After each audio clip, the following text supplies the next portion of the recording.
Alors si maintenant, comme tu viens de me dire, tu es hyper timide et puis que tu n'as pas envie enfin pour toi, ça te semble au-delà de tes forces d'aller aborder des filles que tu connais pas, tu n'as pas envie de faire cette démarche-là, sache que tu peux quand même faire des rencontres sans forcément avoir besoin d'aborder des femmes. Tu vois ce que je veux dire? Tu peux très bien t'inscrire dans une agence matrimoniale, tu peux très bien t'inscrire à des soirées de speed dating, tu peux très bien regarder dans ton cercle d'amis si voilà, ils connaissent pas une fille qui est célibataire qui pourrait te correspondre à te présenter. Ça, c'est ce qu'on appelle faire des rencontres à chaud. Alors l'avantage, c'est qu'effectivement, on t'amène un petit peu les femmes sur un plateau, on va dire, voilà, on te les présente. Maintenant, le gros désavantage, c'est que premièrement, t'as pas beaucoup de choix.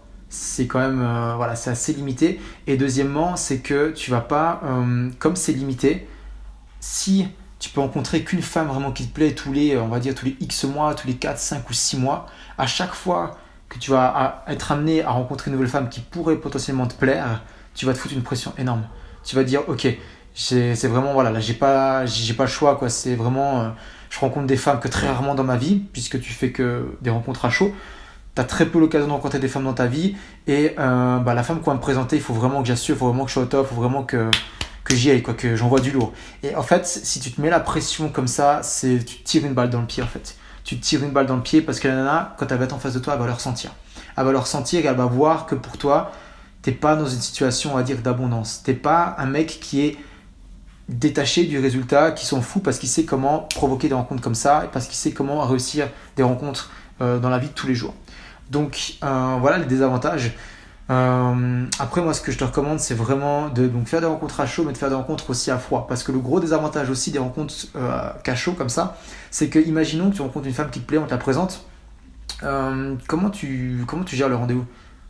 Tu vois, comment est-ce que tu vas venir lui faire passer un bon moment? Comment est-ce que tu vas venir ensuite lui proposer un deuxième rendez-vous, concrétiser la relation, conclure avec elle, toutes ces choses-là, si tu n'as que très très peu d'expérience avec les femmes. Que si tu fais des rencontres à froid, donc ça peut être dans la rue, que ça peut être à des soirées, ça peut être à des cours collectifs, peu importe, mais tu n'as pas peur parce que tu as travaillé là-dessus, tu as vraiment vaincu cette peur de l'approche et tu peux vraiment aller provoquer des rencontres, réussir tes rencontres dans tout type de contexte, tu n'as pas peur d'aller vers les autres. Quand tu fais ce genre de rencontre comme ça à froid, non seulement tu as plus le choix, parce que voilà, c'était ton choix, en fait, tu choisis les femmes que tu veux, en fait, que tu croises, et en plus de ça, c'est illimité. Donc non seulement tu as plus de choix, c'est illimité, et tu as un nombre illimité d'erreurs aussi. Ce qui fait que tu peux apprendre petit à petit le processus, parce que la séduction c'est une compétence, au même titre qu'apprendre à nager, qu'apprendre à conduire, qu'apprendre une langue. C'est une compétence qui s'apprend.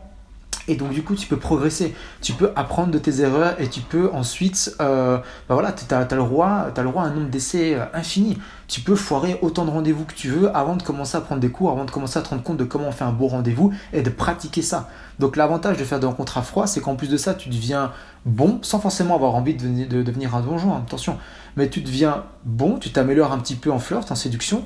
Et en plus de ça, quand tu te foires, ça n'a aucune répercussion sur ton sac d'amis ou sur quoi que ce soit, puisque les nanas, bah voilà, elles ne te connaissaient pas avant, elles ne connaissent pas tes amis, et c'est une ressource qui est illimitée.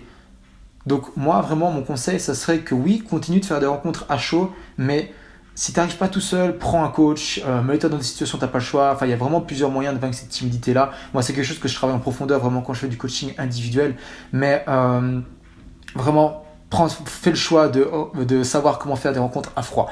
Vraiment, c'est le meilleur investissement que tu pourras faire en temps, en énergie, en argent aussi, parce qu'imagine, tu investis tant de temps, tant d'énergie, tant d'argent là-dedans, mais qu'après, tu es capable de faire des rencontres comme ça. Après, tu es capable de réussir tes rencontres, tu es capable de gérer un bon premier rendez-vous, tu es capable tu te dis plus, mais qu'est-ce que je dois dire, comment je peux l'aborder, tout ça. Non, tu as déjà les réponses à toutes ces questions-là. Comment je fais un bon premier rendez-vous, comment je la ramène chez moi, comment est-ce que je vais chez elle sans qu'elle passe pour une fille facile, sans qu'elle se sente coupable, sans qu'elle se sente jugée, comment est-ce que je fais pour concrétiser la relation, comment ça se fréquenter, voilà, en début de relation, comment je fais pour que ça passe bien. Toutes ces questions-là, tu as les réponses. Imagine comment tu te sentirais maintenant.